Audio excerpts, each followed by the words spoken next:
and I'm your speaker of the day. How many of you know or have seen me before? Oh, you have, okay, awesome, little shine person, my little star in the bunch today.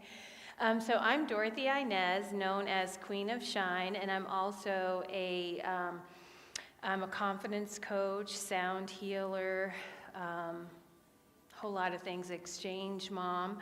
I have been coaching women specifically for over 20 years, and I became a sound healer probably 4 years ago. And so it is my passion. I do sound and energy work at the Shine Collective and Sanctuary in Bloomington, and I've welcome. I've spoken here a few times, and I enjoy being here, being a part of this community. And so this month, how many of you have attended some of the previous talks this month? So we know we're talking about curiosity.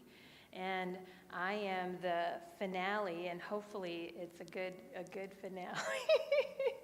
A good finale. So today, we're just going to go ahead and dive in. I always have to get this thing. Gary, there we go. So today we're going to take a deeper look into something that has the power to transform your spiritual life, your relationships, your health. And this was something I learned, our health. I didn't know how curiosity was tied to our health until I did some extra research. And the way that we move through the world. Curiosity is one of the most sacred gifts that we've been given. And why I call it sacred is because I believe it's a gift from God. I had to look up, a while back, what does this word sacred mean? Because when you're out here in the spiritual world, we always hear this word sacred, sacred, sacred. And what does it mean? It's something that's connected to the divine, something that's connected to God. And so I hope by the end of this talk that you'll understand why I'm saying that. And when I say God, because I know we're in a spiritual community, feel free to replace that with whatever resonates for you. For me, it's going to be God, but it could be spirit, whatever, the universe, whatever resonates for you. And so what we're going to explore today is what curiosity truly is, emotionally, spiritually, and psychologically.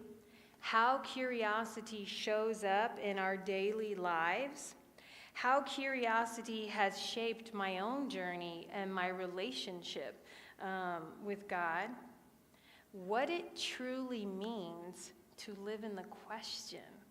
I don't know about you all, but ever since I was little, I was always asking, why? I have a question, raising my hand, and I actually got, I would get put down for always asking questions. And interestingly enough, when I was just getting out of my car, there was an advertisement on the radio for a toy that says, it was talking about how kids always ask why. And there's this little robot you can buy for your kids that helps them answer the questions, because I guess teachers don't want to answer questions anymore. But I just thought that was the appropriate the appropriate commercial as I was walking in today. And then we're going to talk about how curiosity has shaped our world, and finally, how we can begin to practice curiosity even at our young ages, being curious, and how that, can help us be more reflective, more innovative, in our lives.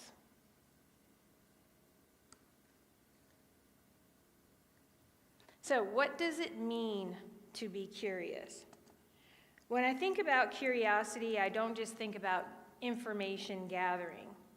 I think about a sacred desire to truly know. Curiosity, as it's defined, is the desire to understand more deeply, to see more clearly, and to experience more fully. Curiosity requires humility. It invites us to admit, I don't know. That's really hard. And even harder is I'm wrong. It asks us to slow down and say, God, I know you're not done speaking to me. I know there's more that wants to unfold here. I know there's something for me to notice, to learn, to understand. Curiosity truly is a posture of the heart,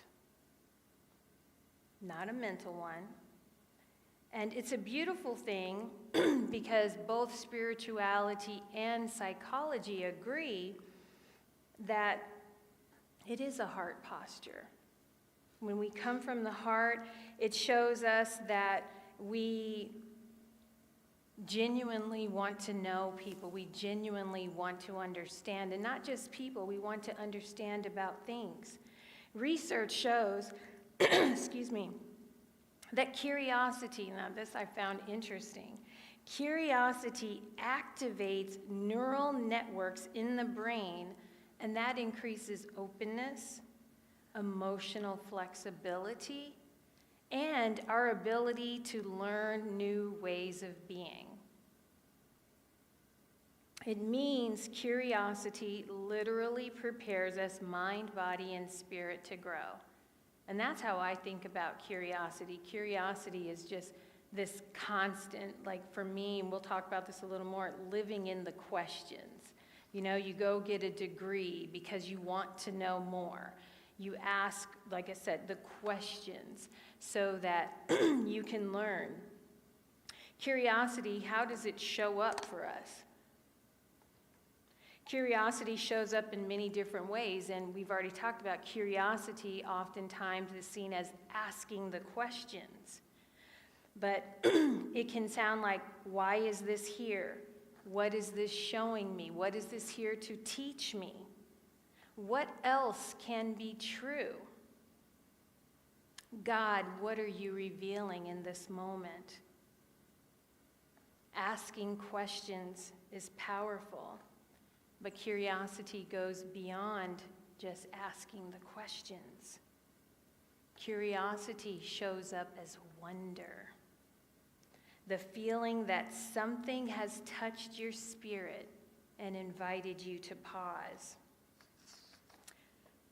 I had to look up wonder because wonder is a word that we use, and I was like, wonder, I think wonder like thinking. But I was like, it's got to be something more than just thinking. And so wonder is defined as the emotional and spiritual companion to curiosity. Wonder opens up the heart. It opens it up in the sense of awe and the sense of reverence, spaciousness, openness, and that childlike awareness that why? Wonder says there's something bigger here. Wonder is the doorway to God. And I just thought that was really, really powerful way to bring wonder into curiosity. Curiosity shows up when we slow down enough to notice the details we usually overlook, like the energy in the room, the tone of someone's voice, the sensations in our body, and the subtle guidance of spirit. Curiosity invites us to be sometimes, to truly listen. Curiosity appears when we allow ourselves to be open to new experiences. I host exchange students, and I have currently 2 daughters, and one of them is curious. The other one is not. And sometimes that can be challenging when you're a curious person. And I'm like, how can you come to America and not be curious, not want to know more about our culture, not want to try our foods? So curiosity is definitely an opportunity to grow, but you have to be open to experiencing it, even the ones that stretch you. Because those ones that stretch you allow you to also be in possibility. Like, what's possible? What's on the other side of this thing that I'm going through, right? Curiosity also shows up as listening. Not listening to respond, because how often do we listen to prepare our response? We're not really listening. Anybody done that besides me? Anybody? Okay.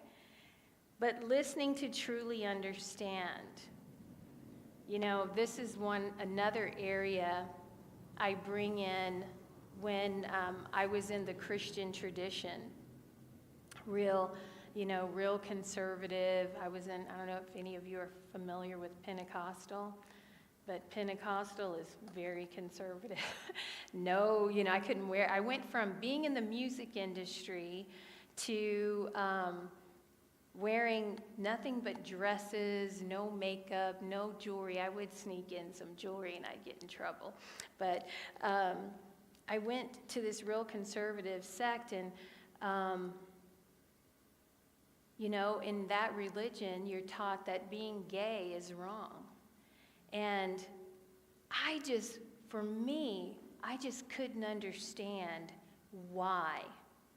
So I had plenty of gay friends. So for me, it was asking the question.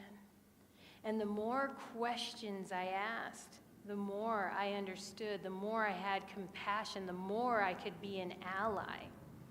And so it helps us to understand, whether that's that particular example, whether that's a different race, a different community, and especially in these times, I think it's so important to get to know people and understand why they are the way that they are, what molded them, what shaped them, to hear their stories. And then another one is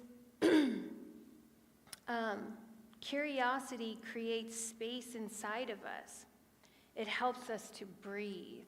It helps us to become aware of our patterns. Like, why am I this way? Why did I respond this way? Why did that thing trigger me so bad? So it allows us to also be introspective and, again, helping us to grow.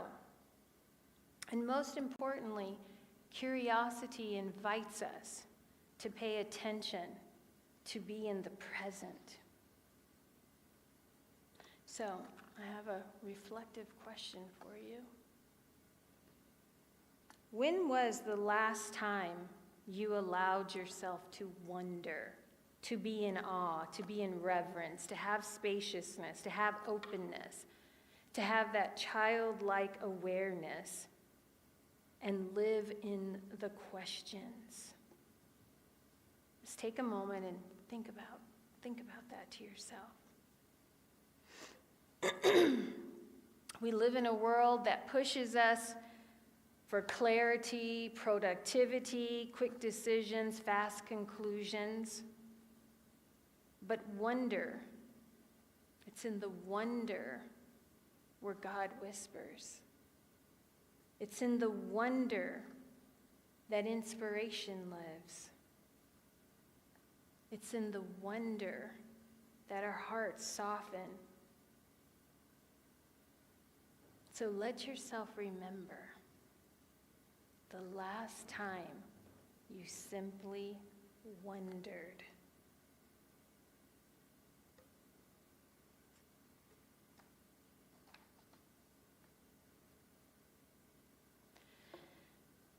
So I've shared some of the ways curiosity has shaped me, but one of the biggest areas is I have to keep taking my glasses off because they make you look blurry, but then I can't see. I'm like, they look so blurry. But then I can't see, this looks blurry. But I do know how curiosity has shaped my life. And one of those I remember from the age of 4. I have been called to spiritual things.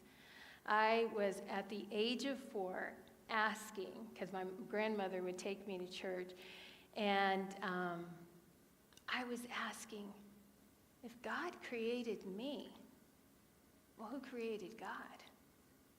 And then who created? It's like this infinite question of who created God? Where did God come from? This is what keeps me in spirituality, is I want to know. I don't think I'm ever going to find out. If you know, let me know, okay? But I'm always asking questions. And like I mentioned earlier, ever since I was a little kid, when I was in college, my hands going up, my brain is always thinking outside of the box. It's how, what's caused me to get an education. First, my bachelor's and then my master's, and I'm still curious, so I kind of want to get a PhD, but I'm like, that's a lot of work. Because I got my bachelor's at 40, my master's at 50, and I said I'll get a PhD by 60, but that only gives me 1 year, so it's a done deal.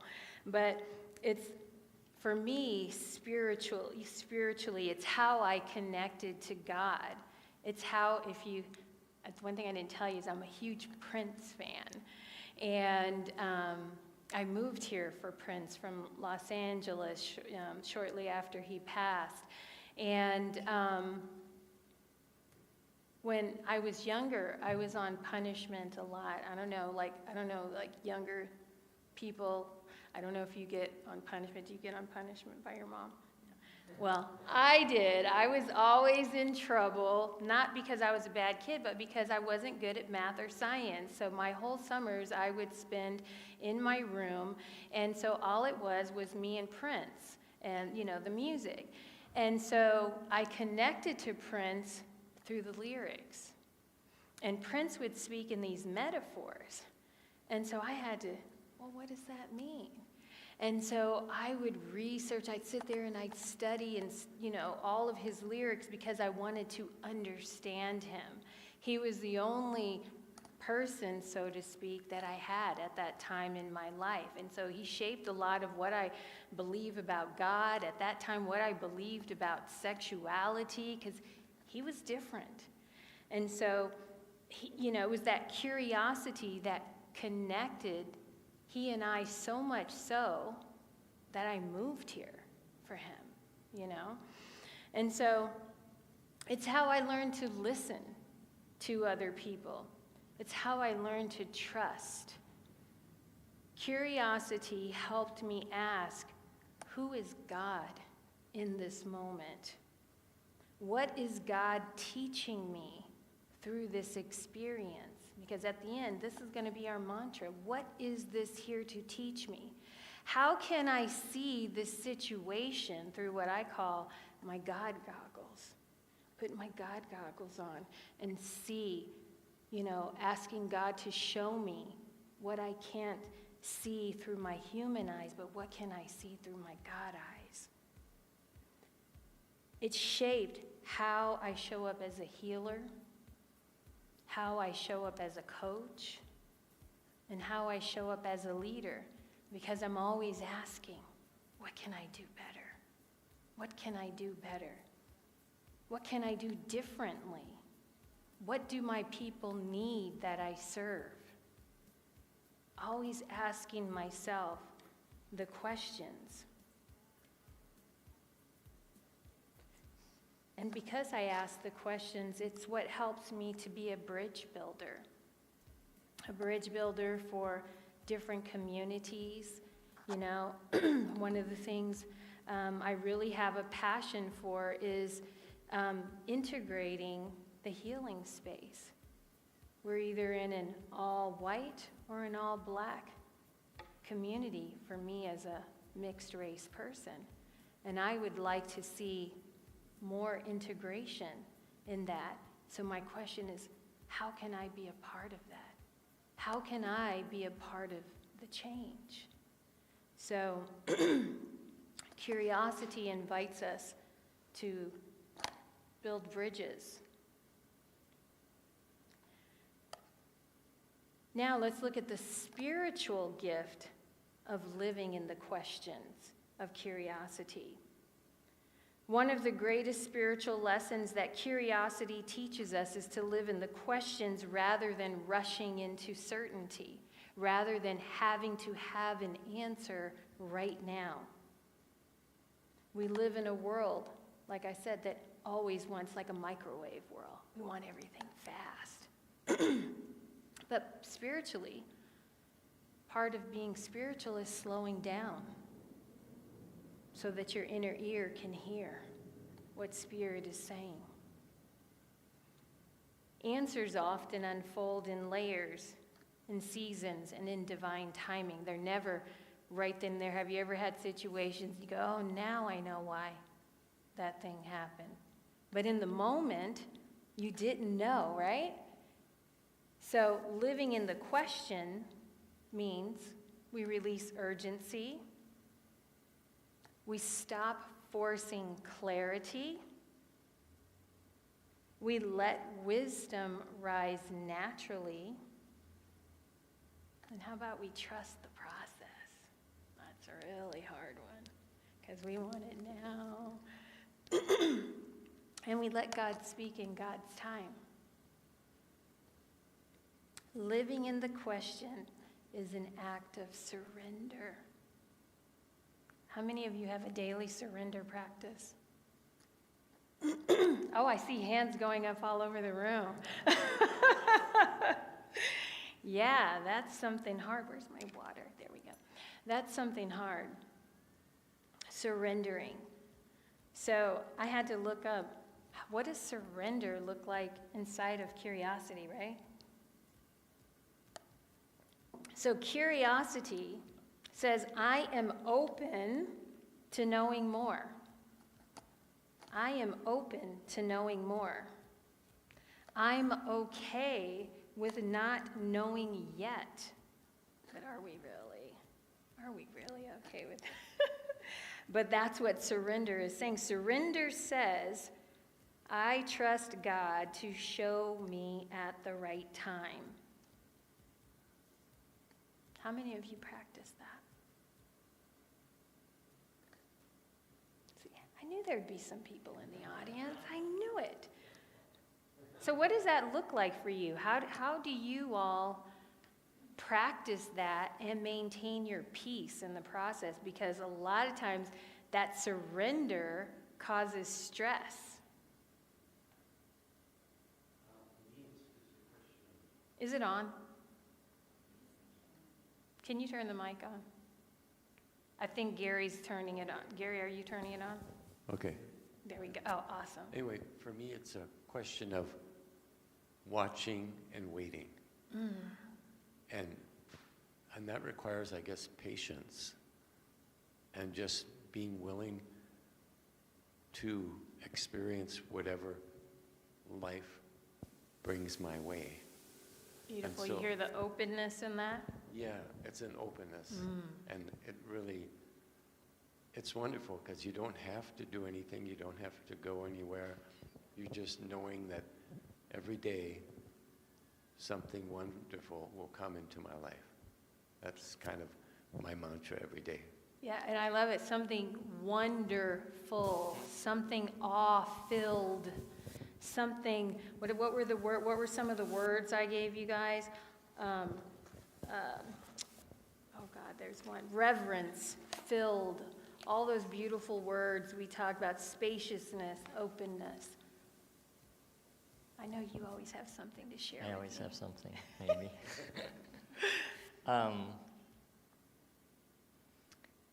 I think, just being a semi-intelligent person, I don't buy into kind of fundamentalist religion. And I even see the flaws in science. Science is kind of a religion in and of itself. It wants the answers. I get it. People don't feel safe if they don't have the answers quite often. And I've just gotten used to it. And when I do take the time to touch into spirit or God or the universe and ask, like if I have something big in my life that I need to decide about, and stop trying to decide with my brain. The brain's a tool. I try not to make it my guide, but a tool. And ask, the universe for a sign. It brings a sign, a very clear sign. It sure does. Yeah. So beautiful. Thank you so much. So we really heard here that openness. And what I'm also hearing, what's your name, the first gentleman? Michael. What did you hear in what Michael shared? There's something that he has that I think we all want because of his openness. Peace. There you go. Peace. Because it's in that knowingness, that surrender of knowing, things are going to work out. And it may not work out exactly how you want it, but it works out. And there's always, to me, something positive in that. Because one of the mantras I live by is life is always happening for me, never to me. So what appears to someone else to be bad, you can shift your mindset and say, what can I learn from this? What is this here to teach me? Who is this calling me to become because of this situation? And so that's something I learned from the great Reverend Michael Bernard Beckwith of Agape Spiritual Center in Los Angeles, where I studied. That's I live by that because it has given me so much peace to not worry. So, where might God be inviting you to get curious in your life right now? Where might God be inviting you to get curious right now? So I want you to take a moment and think about that. Bring something to your heart. Is it a relationship? Is there a challenge? A fear? A dream? A place in you that may feel unsettled, unclear? How can you bring curiosity into that? Where have you stopped asking questions and started to assume the worst? That happens a lot. I always find that we often talk ourselves out of things before we even get started. How many of you have done that? Nobody? Oh, just a few. Where is God asking you to lean in? Where is God asking you to lean in? In your life, in your relationship, the fear that you have.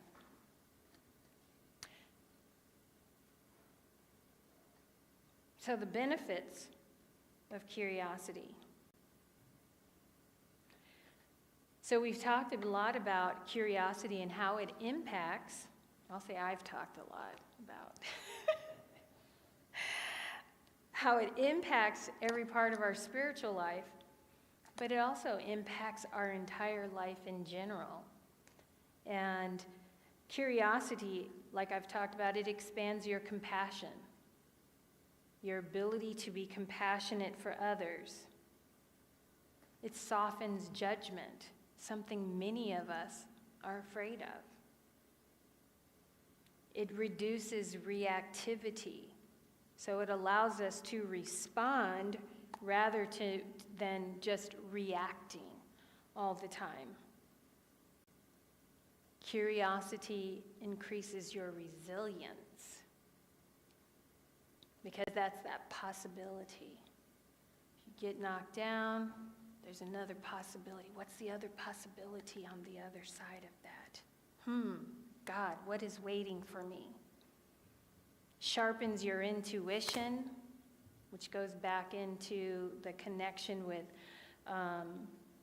surrender, creativity, innovation, adaptability, and it helps us to navigate uncertainty with grace. I found where it says, Harvard research even shows that curiosity, and this makes total sense, enhances happiness because it strengthens human connection. Going back to when we want to understand each other, when we want to know more, genuinely know more, it helps people to be seen. It helps people to be heard. When we practice those qualities of listening, really listening, not listening to respond, but listening to what? Understand, right? And how many of us truly want to be seen? Maybe not on camera, but you want to be seen for who you are. You want to be noticed. You want to be in community.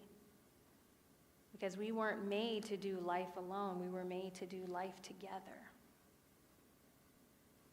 And so the more we understand, the more we can build community, common unity.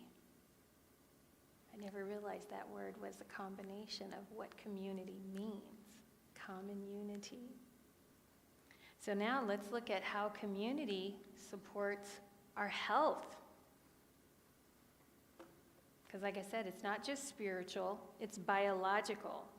Studies show, now this was very interesting to me, curiosity lowers cortisol, the stress hormone that gives us that extra here in the middle. So you might lose weight if you get curious, okay?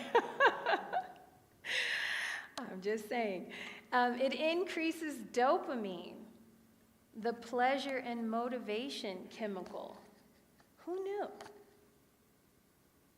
It keeps the brain active, reducing cognitive decline. How many of us want to have a good brain as we age? So you got to stay curious. You got to keep asking the questions. You got to keep learning. Got to keep listening. It improves emotional regulation, helping us to stay steady during challenges. Instead of reacting, getting all upset, responding from anger, it allows us to listen with compassion. Spirit and science are aligning on this, the impacts of curiosity on the body. Curiosity keeps us alive in every single way. Now, let's look at it on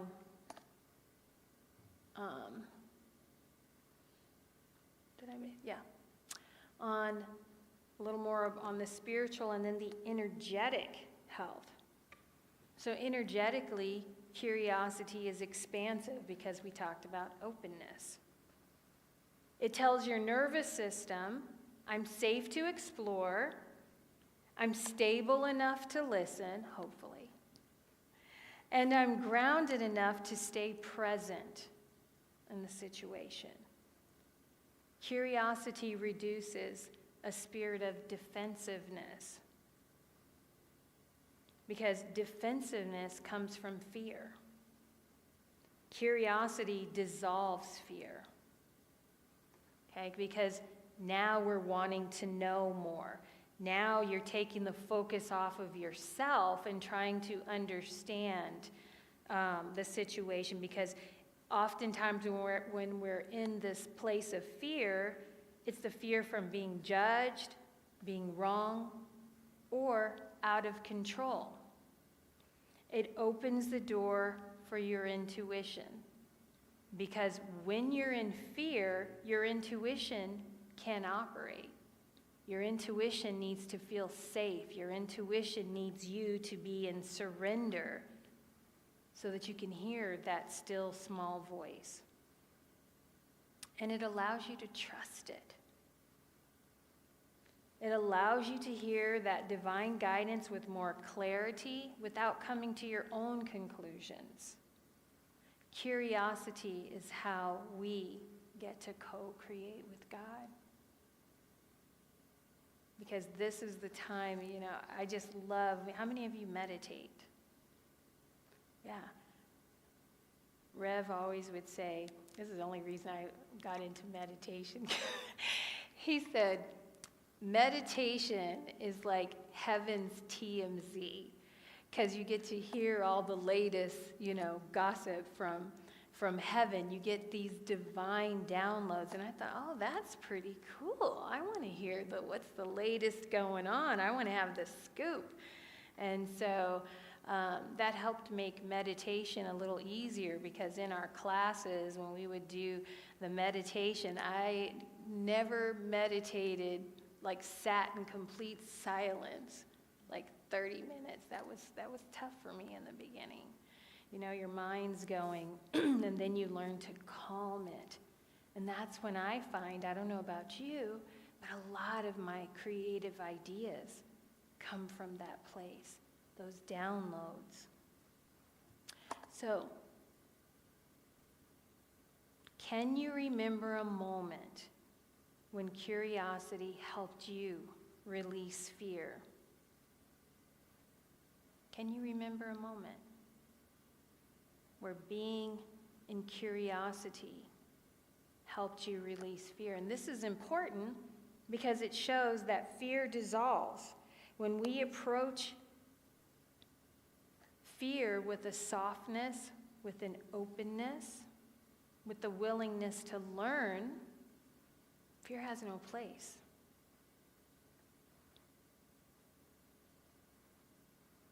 Fear contracts and curiosity expands us, makes us bigger, makes us grow, makes us more connected to God and to one another.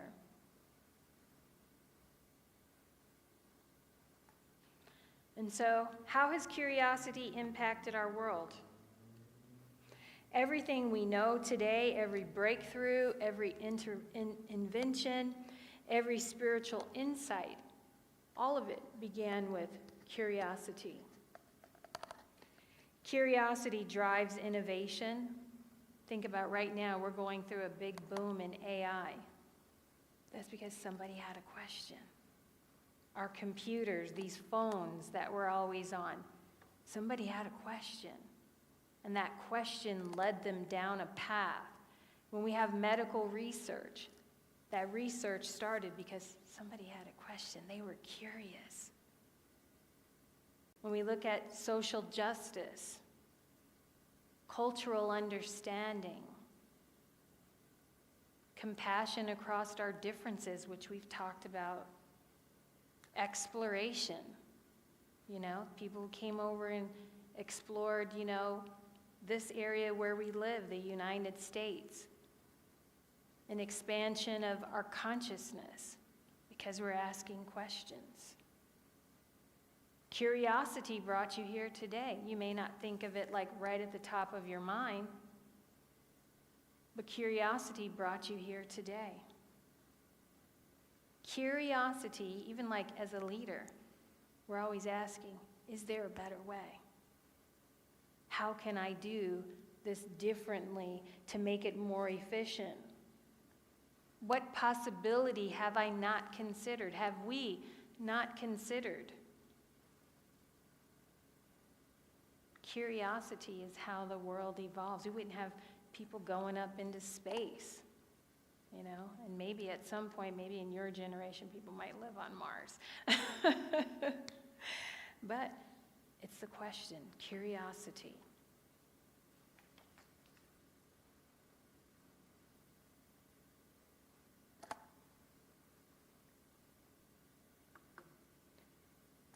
And then this one here, because I do come out of Christian tradition. While I don't identify as a Christian, I do love Jesus. And Jesus modeled curiosity. The scriptures tell us that he asked questions. Over 300 questions Jesus asked. And a lot of times he used parables. He didn't shame people. He didn't force answers. He invited reflection. He invited them to think. He invited spiritual awareness to wake up to who they truly are. He invited transformation. Curiosity is a sacred tool that we all have that helps us to grow. It's what the mystics use. Every mystic, every spiritual teacher, all of us, all of you, I consider all of us mystics. We're all living in the question, whether consciously or unconsciously. So when we think about, whoops, way too quick, curiosity in the world, where does the world need more curiosity right now? And I'm asking that, I'm posing that as a live question. Because of where we are right now, how can curiosity in this current state empower us and invite us to help our community? Anybody have an answer?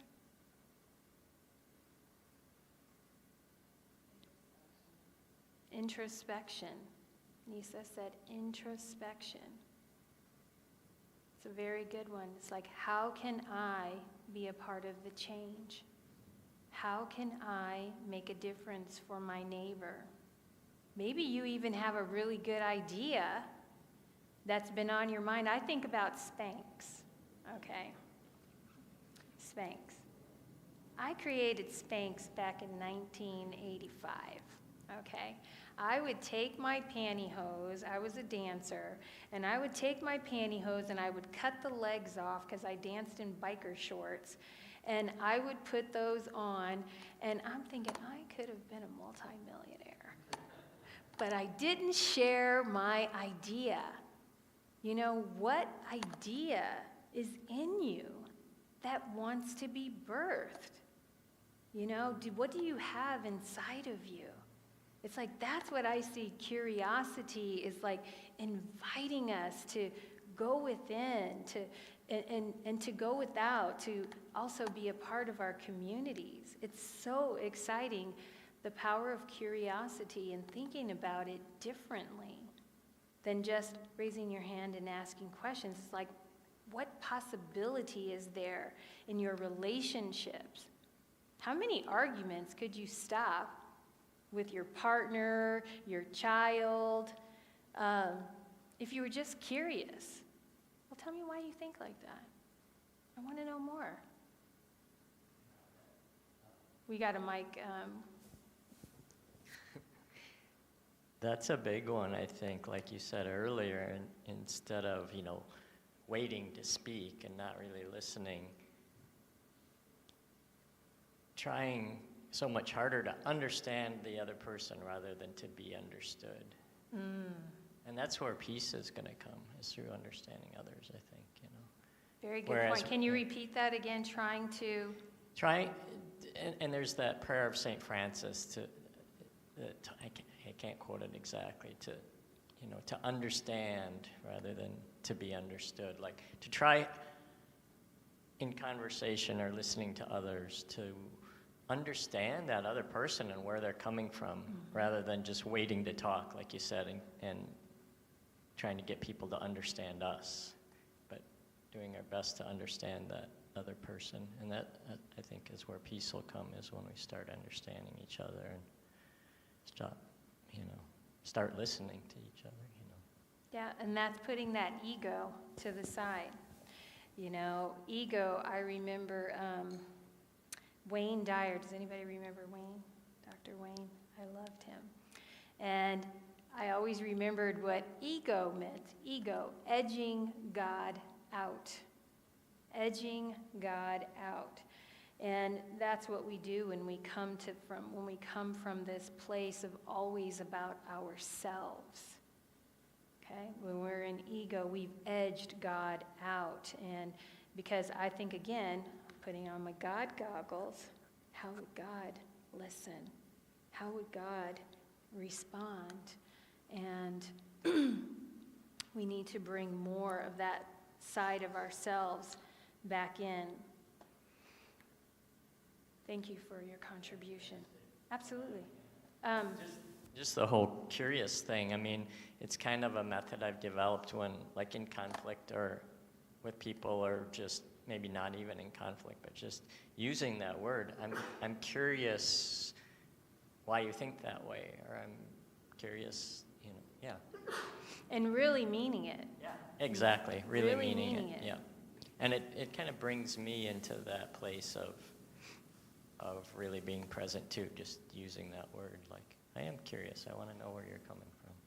Yeah, and tone is real important when you ask that type of question, because depending on the headspace of the other person, they might take it, that you're being sarcastic. But that is I genuinely want to know. I'm genuinely curious because I want to understand. So practicing curiosity in our daily lives. The first we've talked about plenty is asking open-ended questions. Questions that invite reflection rather than defensiveness. Replace judgment with wonder. And what is wonder? Reverence. Instead of, thinking what's wrong with them, try, that's interesting. I wonder what's happening underneath that, kind of going back to his question. I'm curious, what's underneath that response? Practicing deep listening. Listen to learn, not to respond. And then get curious about your own reactions. I talked about this way in the beginning. Why am I responding this way? Why am I getting so upset? Why am I happy about this? It's not even my thing, it's just anything, because all of this helps you to know yourself better. Why did this hit me that way? What is this trying to show me? And then another practice is inviting God into your curiosity. Show me, God, show me, what am I not seeing? And then lastly, remain teachable. The soul does not stop learning with age. The soul does not stop learning with age. It deepens.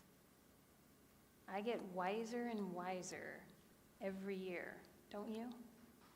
I won't even say every year, every day. I'm getting wiser and wiser and learning. And so we move into our daily mantra. What is this here to teach me? Mantra is just something we ask over and over or say over and over. Because this one question has the power to change your life. This one question has the power to get you out of victim consciousness and move you into victor consciousness. What is this here to teach me? Whether it's a situation with a relationship, your own personal healing, your emotional reactions to things, instead of resisting life, embracing life and all of its challenges. You know, we look at different tragedies that we have had in our country. I think about 9/11, and while very tragic, I think most of us in this room today can remember that time. It actually brought us together as a nation. You know, it made you value people. It made you look out for your community more, at least where I lived. That's how it was. I think about, I think it's Mad Mothers Against Drunk Driving, lost her son. And she could have chosen to stay in anger and despair, but she chose to create an organization because she lived in the question, probably, I'm assuming, like, how can this tragedy with my son, how can it help to make a difference for other families? So it's a matter of perspective, how you choose to look at things that happen. I tell you, if you put on those God goggles, your life will look so differently. It will feel so differently. So different, rather. So life is always what? Who heard me? Life is always what? Happening for me. So that's your mantra. Life is always happening for me. Of course, we want to ask, what is this here to teach me? But inside of the knowingness that life is always happening for me, never to me. Because you are not life's victim.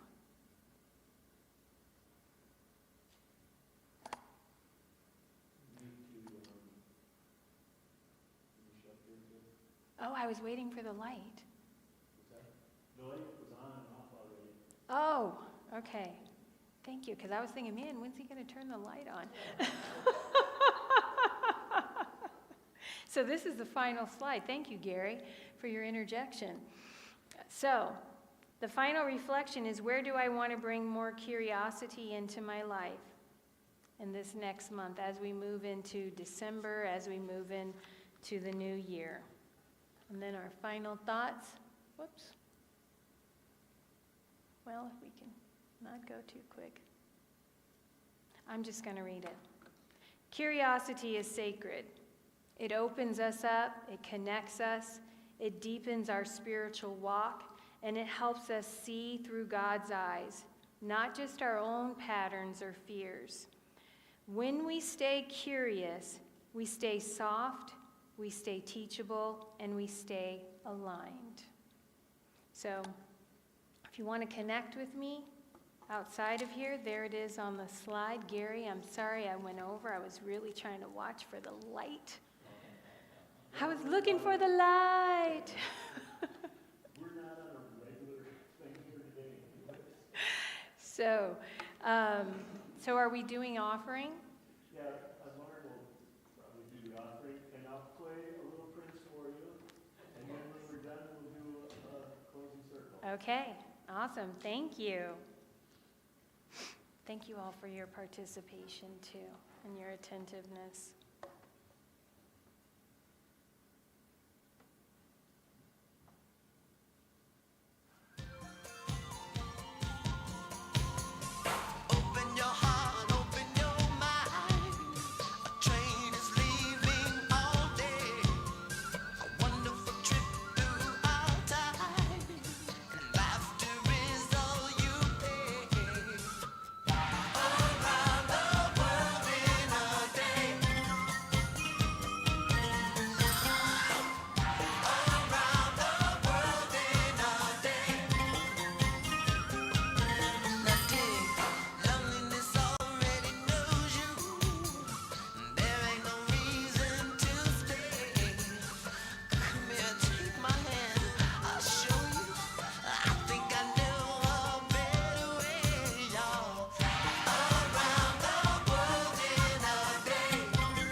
God, I just ask that you take this love offering today that we've received from the people here.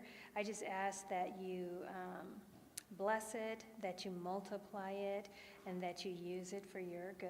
And so it is. Amen. Yeah, let's do a small circle. Come right here.